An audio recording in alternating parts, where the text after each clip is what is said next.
In the far silence between the stars, a dying empire still tries to breathe. Its light, once brilliant across a million worlds, is now only a fading ember, trembling against the endless dark. Tonight I invite you to drift with me into that distant age, a place where truth has withered and history survives only as fragments of forgotten files. Wherever you are, lying in bed, resting in the dim glow of midnight, let your breath slow and let the shadows of this universe settle gently around you. If you enjoy these journeys, please like, share, and subscribe. Tell me where you're listening from, what time it is, and the topics you'd love to explore. Your thoughts may guide our next adventure. In the quiet vastness of the 41st millennium, the galaxy is not a place of wonder, but a graveyard of forgotten miracles. Once, humanity reached for the stars with clarity and purpose, but those memories, those golden ages of reason, have long dissolved into dust. What remains is a civilization that survives by clinging to relics it no longer understands. Machines recited like prayers, technologies treated as sacred artifacts rather than creations of human hands. This universe is built upon amnesia. Every world, whether a shining forge planet or a suffocating hive city, functions as a sealed vault, cut off by impossible distances, broken infrastructure, and the ever-shifting storms of the warp. Isolation is the default state of the galaxy. Empires fall without witnesses, wars rage without record, and entire star systems vanish behind curtains of psychic turbulence. If there is a single truth in the 41st millennium, it is that knowledge has become the rarest resource of all. At the center of all of this suffering, suspended between life and oblivion, is the Emperor of mankind. He was never meant to be a god. He was a guide, one who believed that humanity could only be saved through reason, science, and unity. But silence can be louder than any proclamation, and his silence has lasted 10,000 years. In that silence, humanity built a religion around his unmoving body, constructing temples from their fear and scriptures from their desperation. Now he rests upon the golden throne, a labyrinthine life support device fused to his decaying form, yet his mind still burns like a distant star, casting a psychic beacon through the horror of the warp. This beacon, the Astronomicon, is humanity's last thread of navigation across the impossible distance between worlds. Every day, thousands of psychers are sacrificed to sustain it. Their souls fuel a light that grows dimmer with each passing century. Opposite this flicker of hope lies the warp itself, not a void, but a storm, an ocean of raw emotion given shape. It is a realm where anger becomes flame, despair becomes contagion, and longing takes on a voice. The warp is not evil. It is merely honest. It reflects the true nature of sentient minds, magnifying it until it becomes monstrous. From these swirling tides rise the chaos gods, Khorne, born from rage, Nurgle from the fear of death, Tzeentch from ambition and change, and Slaanesh from obsession and excess. They are not creators. They are consequences. They exist because sentient beings cannot stop feeling. And so, the galaxy becomes an allegory, not of war itself, but of the decay of knowledge. Progress is outlawed. Curiosity is dangerous. Innovation is a crime. Heresy in this age is simply the act of remembering that things were once different. There are no heroes here, Only those who struggle against the tide of oblivion, hoping to keep a single flame alive in a universe built to snuff it out. In the darkness of the 41st millennium, faith and fear shape reality more strongly than physics ever could. And all across the stars, humanity survives not because it is strong, but because it refuses, stubbornly, to die. In the far distance of the 41st millennium, the galaxy does not unfold as a map, but as a wound.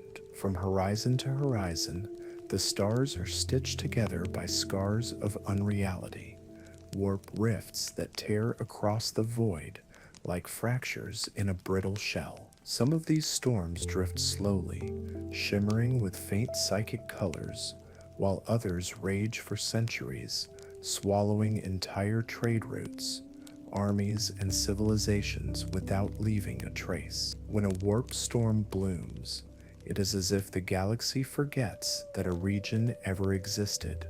For countless worlds, contact with the greater Imperium disappeared overnight. One moment they were part of a star-spanning empire, the next they were alone, trapped behind curtains of madness. Deprived of guidance, knowledge, and resources, many regressed into their own medieval ages, isolated kingdoms in the dark, rewriting their history by torchlight, unaware that the void itself had simply closed around them. Some of these worlds still believe, to this day, that they are the last remnants of humanity. The warp storms do not merely divide space, they reshape the nature of existence. Each rift acts as a door, an opening through which daemons and impossible entities can seep into reality. On unlucky nights, entire continents vanish without warning, carried screaming into the immaterium. And yet, for all their terror, these storms are not anomalies. They are reminders of how fragile the galaxy truly is. At the center of this fractured civilization lies Terra, the birthplace of humanity and the decaying heart of its empire. It is a world suffocating under its own weight, layer upon layer of metal, ash, concrete, and forgotten history forms a crust so thick that the original surface of the planet has not been seen for millennia. Countless cathedrals, shrines, battlements, spires, and towers rise into a sky stained gray by centuries of industrial exhaust. Terra is not a planet. It is a mausoleum built from the remains of its own past.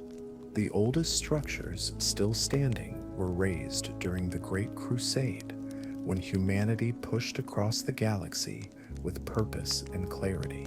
Their designs are breathtaking, monumental, and utterly mysterious. No engineer alive understands the methods or technology that forged them. They stand today not as achievements, but as relics, holy sites draped in rituals meant to conceal how little modern humanity truly knows. On Terra, knowledge has turned to dust, and only faith remains. It is the cradle of a species that has forgotten how to dream. Beyond Terra, across the Imperium's countless star systems, rise the Hive cities, towering industrial monoliths that breach the atmosphere like steel mountains. Each hive contains billions of souls, packed into layers upon layers of metal corridors, rusted chambers, and neon-lit slums. In the lowest depths, where sunlight never reaches, the air hangs thick with pollution and the taste of decay. People move like shadows through narrow streets, illuminated only by flickering lamps and burning chemical fires. Far above them, near the spire tops, the wealthy and powerful live in a different world, one of clean air, artificial daylight, and towering palaces plated in gold. The divide between these worlds is not merely economic, but existential.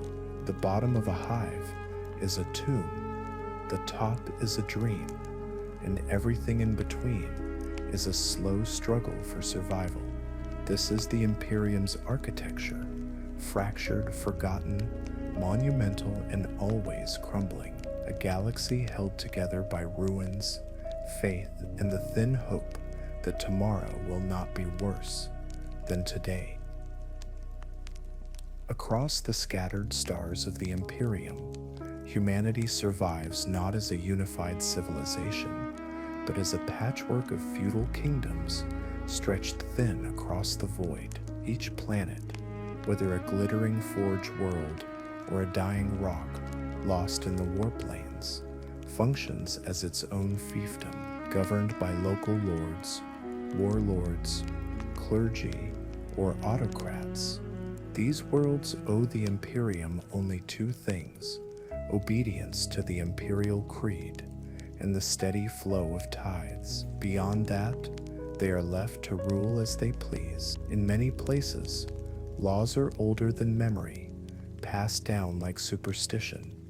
In others, society is no more advanced than ancient Earth's dark ages. Here, progress is not just discouraged, it is forbidden. Survival, obedience, and faith are the only currencies that matter. At the top of this vast, tangled hierarchy sits the Senatorum Imperialis, the High Lords of Terra. 12 ancient figures, each representing an institution so immense that its influence spans star systems. They deliberate from chambers older than most civilizations, surrounded by incense, golden iconography, and the quiet hum of life support machinery. These leaders are not visionaries. They are custodians of stagnation. To them, change is a threat, innovation is a heresy, and caution is a virtue. Their decrees, spoken in whispered tones from council tables, can doom entire worlds or save them, though the difference is often incidental. They claim authority through the name of the Emperor, yet none understand his true intent. His silence has become an empty throne upon which they project their fears. Beyond their reach, standing both inside and outside imperial governance, are the Adeptus Astartes, the Space Marines. To the common citizen, they are angels clad in ceramite, divine warriors descending from the sky in streaks of fire. But to those who know better, they are monk soldiers shaped by the genetics of demigods.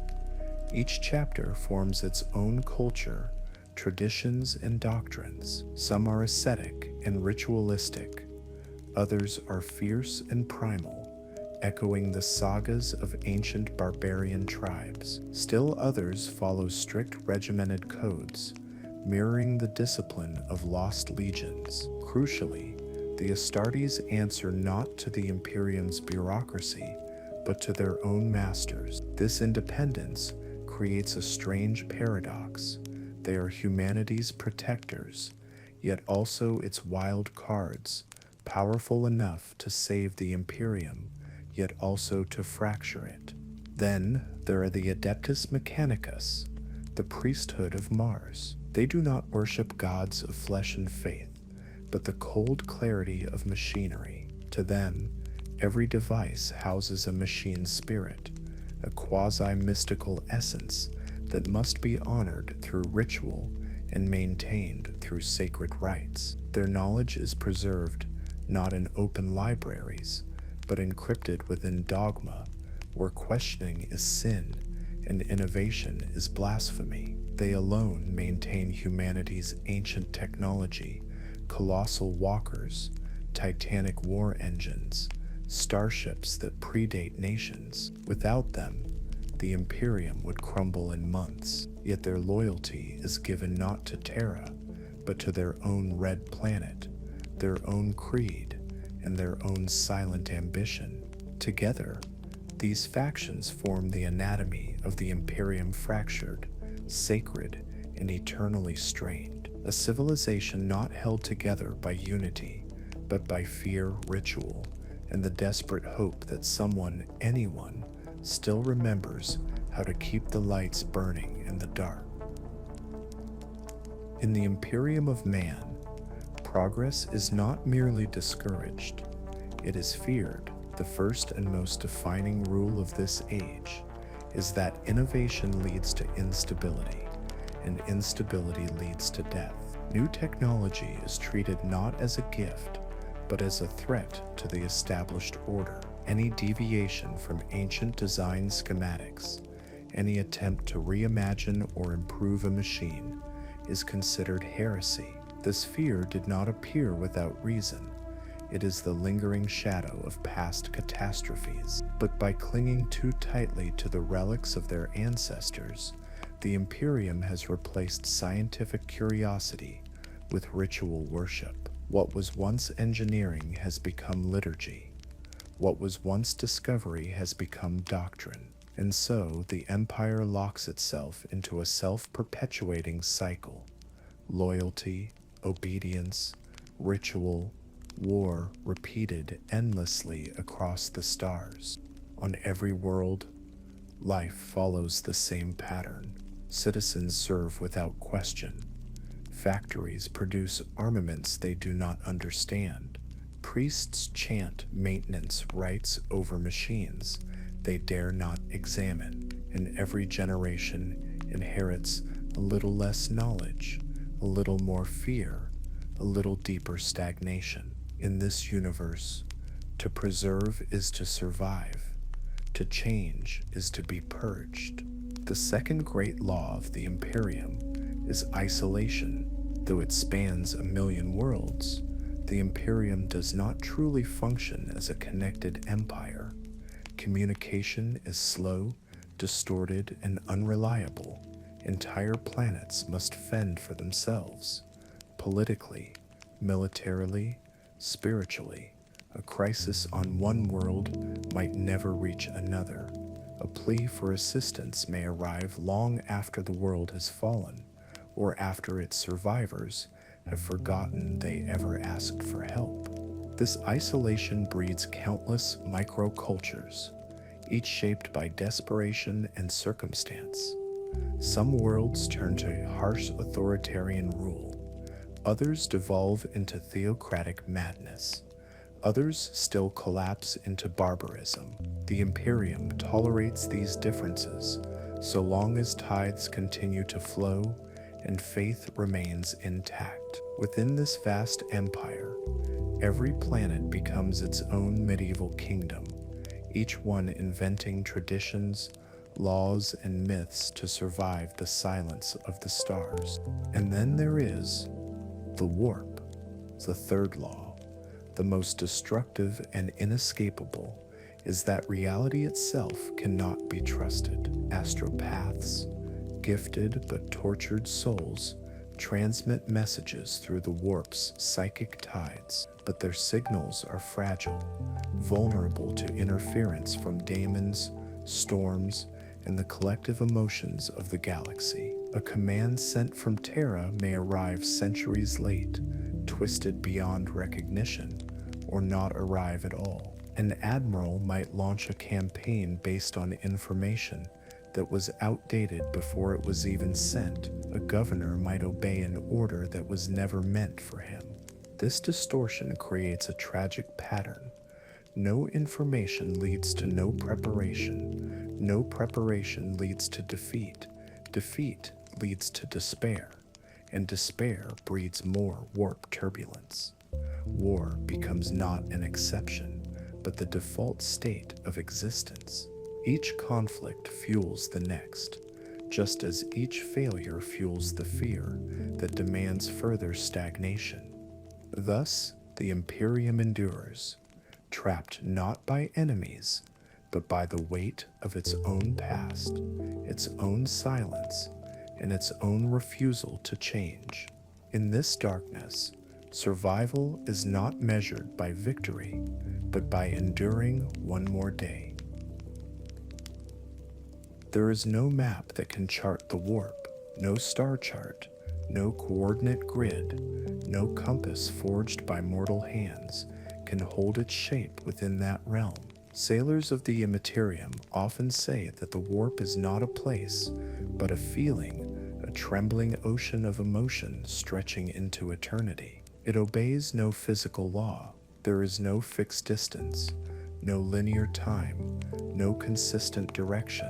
A single step may stretch into infinity, while 1,000 miles might fold into the span of a heartbeat.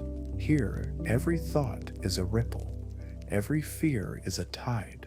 Strong emotions break upon the surface like storms. A moment of joy can bloom into radiant arcs of impossible color, and passing dread can twist the currents into darkness. Even the geometry of the warp responds to the minds moving through it. A corridor that seems straight can loop back onto itself, placing a traveler at the point where they began. A quiet chamber may suddenly open into a maze of memories, hallways carved not from stone, but from fragments of the traveler's own life.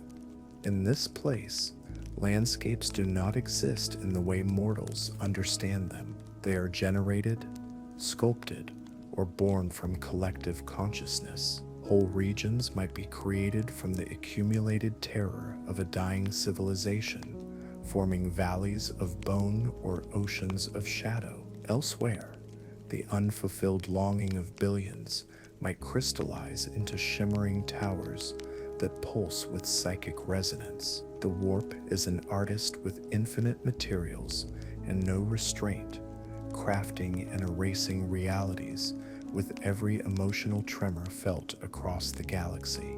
Some phenomena appear and vanish without warning, spiraling hallways that turn endlessly inward, psychic storms crackling with memories not your own, waves of color that hum with forgotten voices.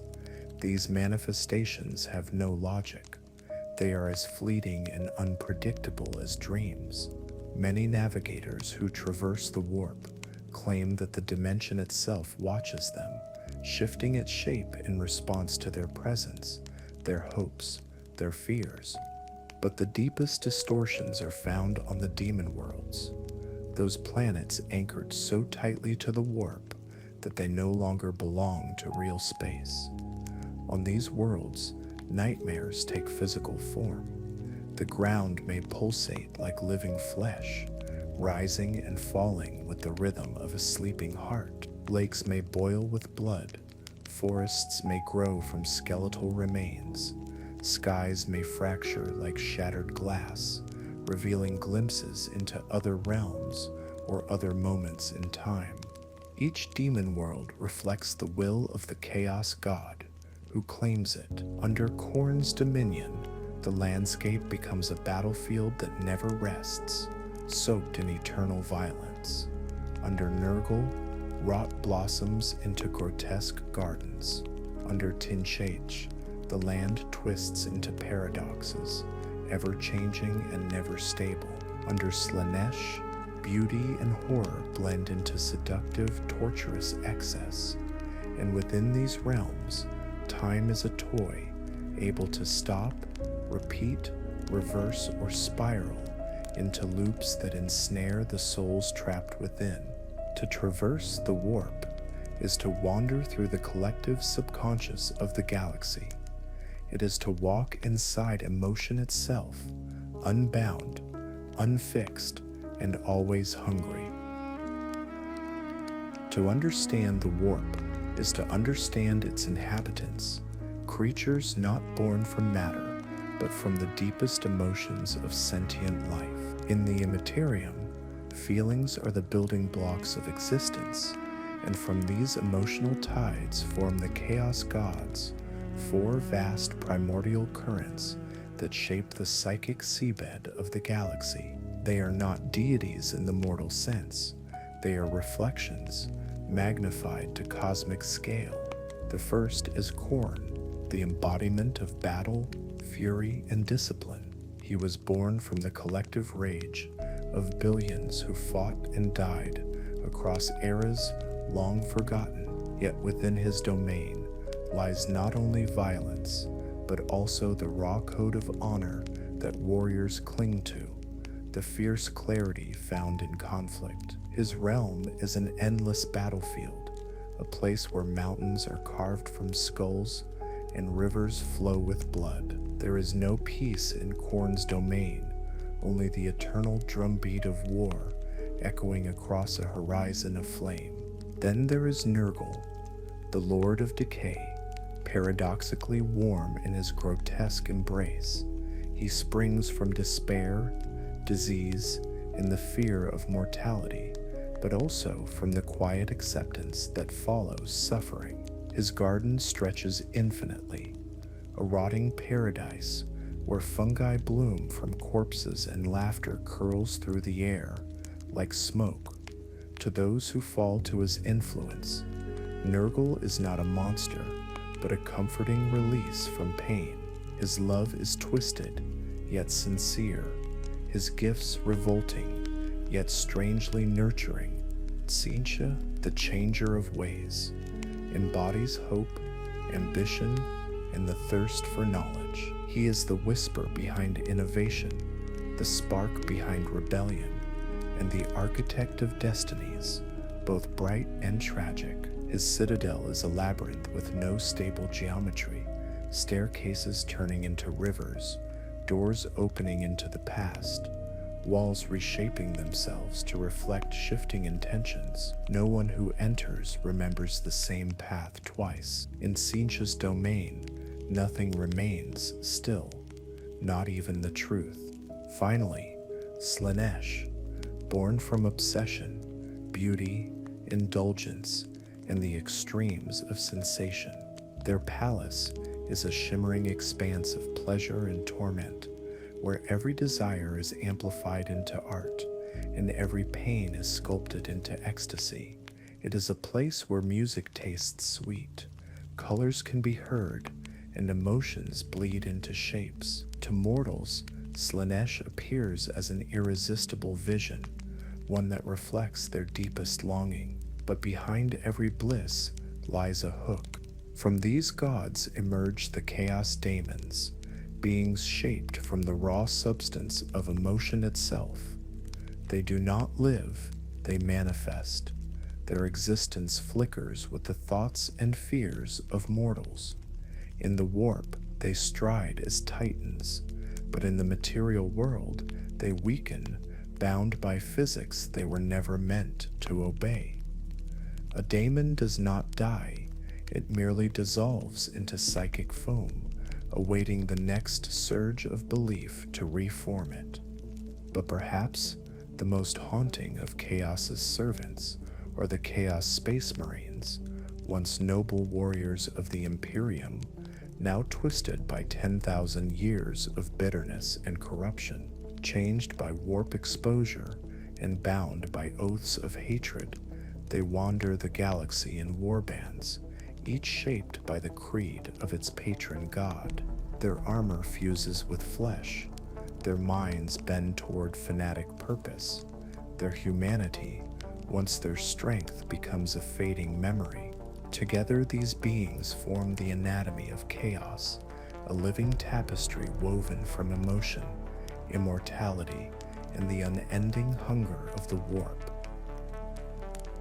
To understand chaos is to accept a truth that the Imperium has spent millennia trying to deny. The warp does not shape the minds of mortals. Mortal minds shape the warp. Every hope, every fear, every flash of anger or despair leaves a ripple upon its surface. And when those ripples grow large enough, when an entire civilization trembles in unison, the waves become storms, and the storms become gods. Chaos is not an external invader. It is the universe's emotional shadow, cast back upon itself. This is the first great law of the Immaterium. The warp reflects the psyche of all sentient life. In moments of widespread terror, its tides swell. In times of hatred, its currents twist violently. And in ages of despair, entire regions of the warp thicken with fog-like sorrow. Individuals may feel powerless, but collectively, their emotions carve mountains and shape oceans of psychic energy. When emotions reach extremes, grief sharpened into obsession, fury heated into atrocity, new entities can be born, or existing powers can grow stronger. The chaos gods thrive upon these extremes, drinking deeply from the feelings no civilization can fully escape. The second law is more subtle, yet far more tragic. In the Imperium, deviation from dogma is called heresy, and heresy is punished with fire, chains, and silence. But each punishment seeds more resentment, more fear, more grief. And so the cycle continues. It is a loop as old as humanity itself. Heresy creates retribution. Retribution creates hatred. Hatred creates chaos. The Imperium's response to corruption, though often necessary, paradoxically fuels the very force it seeks to extinguish. With every purge, every crusade, every execution, the emotional pressure within the warp rises. The more tightly the Imperium clenches its fist, the more emotion slips through its fingers, feeding the currents of the immaterium. Thus, the Empire's greatest weapon, its unwavering intolerance, becomes one of chaos's most reliable sources of nourishment. The third and final law is the most devastating. War is the purest offering to the gods of chaos. Conflict is the ritual that fuels them, whether those who fight believe in chaos or not. Every battlefield becomes an altar. Every death scream becomes a hymn. Every act of brutality sends a pulse through the warp. This is why the 41st millennium, with its endless wars and ceaseless bloodshed, is the perfect age for chaos to flourish. The galaxy has become a furnace in which emotion is burned raw and constant. In this era, victory is impossible. War does not end. It only repeats, echoing through generations, across continents, and between stars. Each conflict stokes the fires of chaos until they blaze uncontrollably. Whether a world burns for the Imperium or for rebellion, whether soldiers fight for duty or survival, the result is the same. The warp grows louder, hungrier, more vibrant. Thus, chaos is not sustained by worship alone. It is sustained by existence, by every fear whispered in the dark, every regret carried in the heart, and every war that stains the stars red. It is a cycle with no end and no mercy. Across the galaxy, beyond the borders of the Imperium's failing dominion, lie the realms of the Xenos, civilizations as ancient, as beautiful, and as terrifying as anything humankind has ever imagined. To wander through their domains is to step outside the limits of human thought, into architectures shaped not by industry or dogma, but by memory, instinct, and alien purpose. The most haunting of these realms are the craft worlds of the Eldar. They drift silently through the void like titanic seeds of a dying people, vast starborn sanctuaries stretching hundreds of kilometers from end to end. Each craft world carries the remnants of a once glorious civilization, preserved after the great cataclysm known as the Fall. Their hulls are made of wraithbone, a living psychofluid substance that bends and grows to the will of the Eldar's minds. Corridors arch like the ribs of impossible sea creatures, while crystalline veins pulse with soft psychic light. These craft worlds are not simple starships. They are souls, each with its own temperament and history. Some resonate with discipline and martial resolve, their chambers echoing with the training chants of warriors. Others feel introspective, cloistered, moving through space with quiet grief. Walking through a craft world is like entering a living dream, gentle curves, luminescent gardens, and structures shaped more by emotion than engineering. They drift in solitude, carrying their people through the night of the galaxy, as wandering spirits carry memories of a life long lost. Beneath the sands, ice fields, and dead continents of countless forgotten planets lie the tomb worlds of the Necrons, silent empires, entombed in metal and waiting for their appointed hour. On the surface, these worlds appear barren, lifeless, and unremarkable, but deep below, glimmering pyramids and monolithic vaults stretch into the darkness, stacked layer upon layer, like an underground necropolis of chrome and obsidian. These tombs have slept for millions of years, sealed by the decree of their rulers. Entire dynasties lie encased in stasis fields, surrounded by legions of mechanical guardians.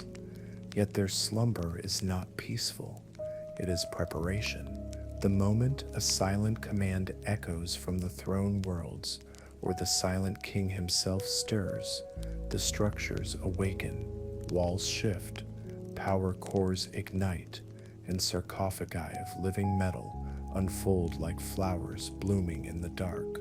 Trespassers rarely survive to glimpse this reawakening. Even the act of setting foot on some tomb worlds triggers defense grids capable of annihilating entire regiments. Beams of green energy slice through the air. Machines older than human civilization rise with eerie purpose. These planets are not ruins. They are traps waiting for their master's return. And then, flowing through the stars, like a devouring tide, come the hive fleets of the Tyranids. Unlike the craft worlds or tomb worlds, the Tyranids have no architecture in the human sense. Everything they create is living, starships grown like organisms, fortresses composed of chitin and bone, even the structures they leave upon invaded worlds, pulsing with biological function. A hive ship is a creature the size of a continent, its carapace ridged and armored, its interior lined with digestive tunnels, spawning chambers, and neural networks throbbing with synaptic energy. Hundreds of these massive organisms travel together like a migrating swarm. When they descend upon a world, the land itself is consumed, stripped of biomass, drained of oceans, forests, and animal life, until nothing remains but a bleached husk. The passage of a hive fleet leaves silence in its wake, an absolute final emptiness. These are the architectures of the Xenos, wandering spirits, buried empires, and devouring storms. Each one reshapes the galaxy in its own image, and each one whispers a different warning about what humanity might one day become. Throughout the galaxy, far from the crumbling cathedrals of the Imperium, live the Xenos, civilizations shaped by instincts, histories, and purposes utterly foreign to humanity. Each species represents not merely a culture, but an entire worldview, a way of existing beneath the stars that often reveals uncomfortable truths about mankind itself. The most chaotic, yet strangely the most vibrant among them, are the orcs. Their biology defies conventional understanding. They are grown from spores, hardy and self-propagating, as if the universe itself wanted to ensure they could never truly die out. From a few scattered spores in the soil, an entire population can spring forth, rowdy, brutal, and ready to fight. War is not a burden to them. It is their nature, their joy, their purpose. Their technology, crude, mismatched, and nonsensical to the human eye, functions because they collectively believe it does. A gun fires because an orc expects it to fire. A ramshackle engine roars to life because an entire mob wills it so. Their wah field bends reality through sheer enthusiasm, making them a terrifying reminder of what belief can achieve when unrestrained by doubt.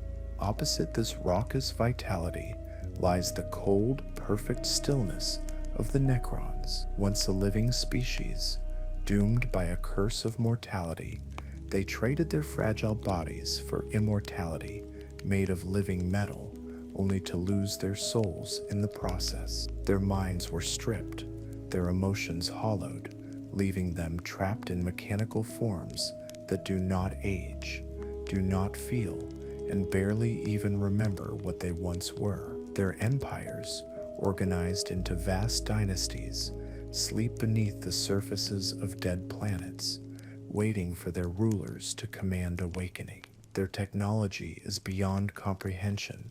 Silent energy weapons that tear atoms apart, teleportation devices older than humanity, constructs that repair themselves like memories reforming. To face a Necron is to confront the terror of a future where survival is purchased at the cost of everything that makes a species alive.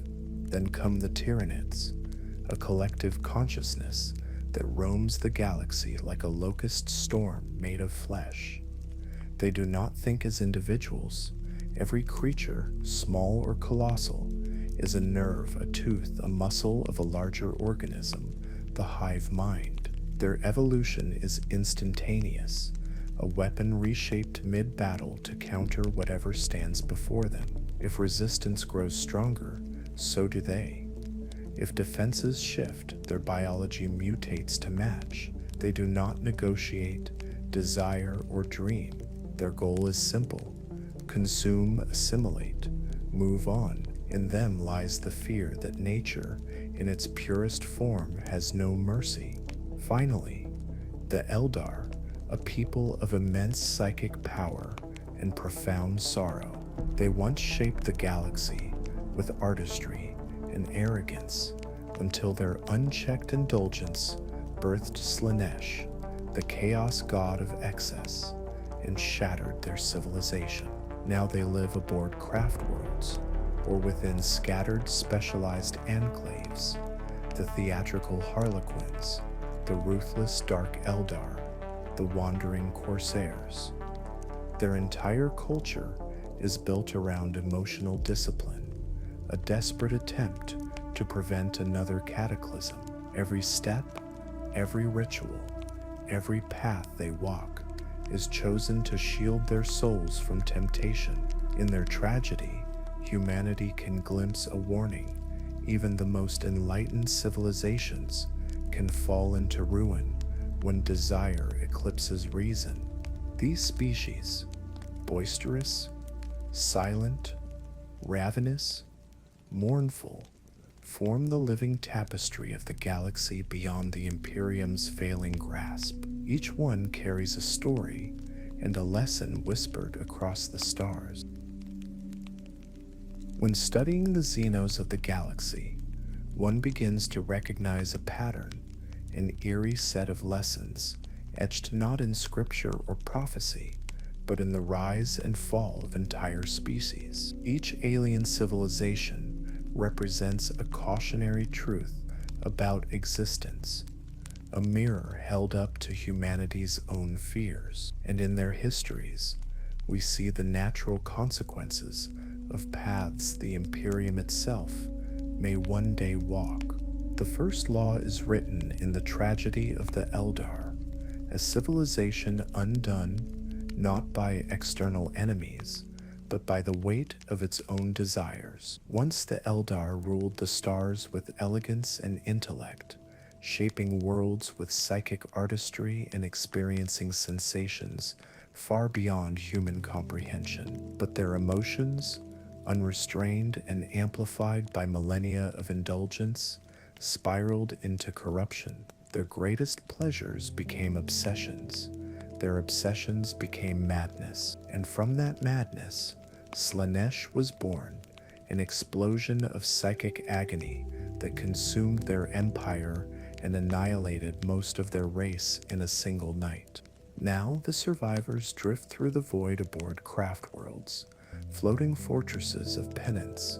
Their every breath, every ritual, every discipline is a bulwark against repeating the sins of their past.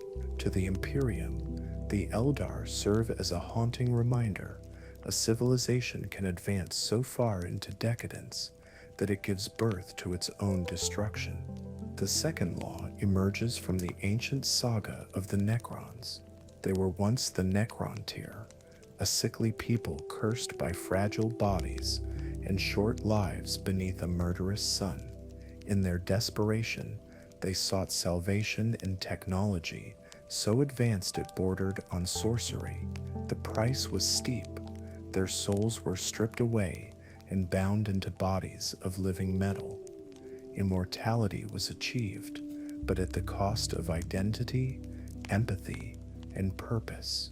What remains is a race of perfect, deathless machines wandering through the galaxy, seeking to reclaim an empire whose meaning they can no longer remember.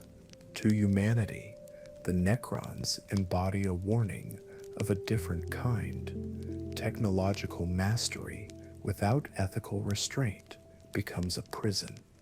The Men of Iron, the ancient AI rebellion of mankind's past, echoes this fear.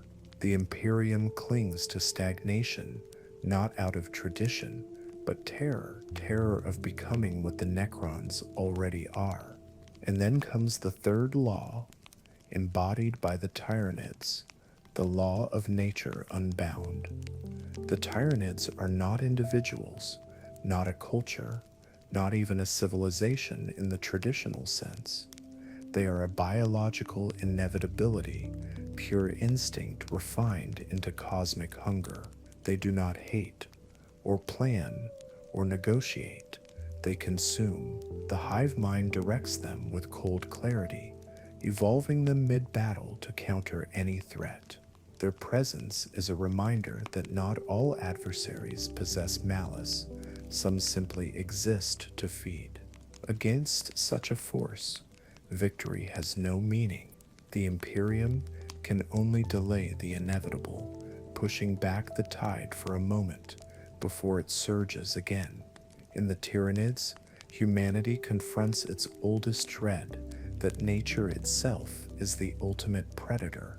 Together, these three laws, decadence, hubris, and predation, form a triad of cosmic truths. They whisper that every species carries the seeds of its own downfall, and that the galaxy, vast and unforgiving, remembers every mistake. Before we close the archives for tonight, take a moment to settle into your own quiet space and let the distant echoes of the 41st millennium soften around you. You've traveled through empires, through shadows, through the ruins of knowledge, and the tides of the warp. Now allow yourself to drift, just as countless worlds drift across the night of the galaxy. Let's take one slow breath together. Inhale gently. Imagine the vast galaxy folding into your chest, as if each star were a tiny ember warming the inside of your lungs. Picture the dim golden light of Terra, ancient, flickering, struggling but still alive, touching the back of your eyes like the faint brush of dawn. Feel that light travel through you, not as fire, but as a warm memory from a time long forgotten. Hold that breath. Hold just for a moment. Let the silence of deep space surround you. The silence so complete that you can almost hear the distant murmur of the warp. Not harsh, not frightening, but quiet, like the echo of a dream you can't fully recall. Let that whisper drift past you the way starlight slips across the hull of a passing ship. In this stillness, there is no danger, only presence, only awareness, only the hum of a universe older than every story we've told tonight. Now, exhale slowly. Let the breath leave you like stardust drifting from a dying comet. Let the soft darkness of the galaxy wrap around your shoulders, settling gently like a cloak. Imagine the night sky embracing you the way it embraces the ancient warriors who sleep in their sarcophagi, undisturbed for 10,000 years. With every breath out, you release a little tension, a little noise, a little worry. You become lighter, quieter, more open to the calm between the stars. Take another slow breath in. Feel the great void expand within you, not empty, but peaceful. Let the galaxies, the craft worlds, the hive fleets, and the broken spires of Terra drift farther away, as if someone were slowly dimming the lights of the cosmos. You don't need to hold any of it right now. Just breathe and let those worlds float into the distance. Hold that breath. Imagine suspended time, the kind that exists only in the deep warp, where memories unfold like ribbons and futures twist gently into view. Let the quiet settle deeper, and now, release. Feel your body sink a little more comfortably into where you rest. Feel gravity soften. Feel the universe exhale with you. In this moment, you are not in the 41st millennium. You are safe, present, and drifting quietly toward rest. Let the stars dim, let the echoes fade, and let yourself drift deeper as the long ancient night of the galaxy folds gently around you.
In the end, Warhammer 40k is not a story of good triumphing or evil prevailing, but of humanity clinging to a fragile light in a galaxy that has forgotten what hope feels like.